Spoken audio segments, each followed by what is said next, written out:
طريقة تغيير ايموجي الاندرويد الى ايموجي الايفون باخر اصدار iOS 16 بحيث تظهر جميع الايموجيات الجديدة. اهلا وسهلا بكم من جديد، وياكم العبقري. وهسه اول شي نروح ننزل تطبيق زد فونت، راح يكون رابط تحميل هذا التطبيق موجود بصندوق الوصف.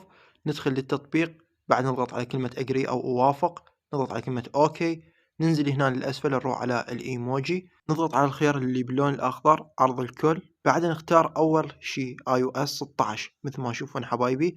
هذا الاصدار راح تلقون بيه جميع الايموجيات الجديدة، وبنفس الوقت راح يكون ايموجي ايفون.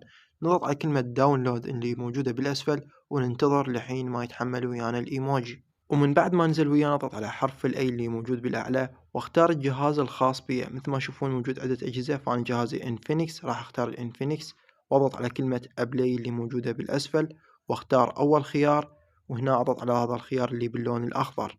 بعد اعطي السماح بالوصول الى الملفات اللي موجودة بالاسفل، واضغط على السماح، وبعدها اضغط على هذا الخيار اللي باللون الاخضر، راح يوجهني على نافذة اضغط على ابلاي او تطبيق، واضغط على كلمة اوكي. هسه تحول عندنا الايموجي الى ايموجي الايفون باخر اصدار اللي هو اصدار 16.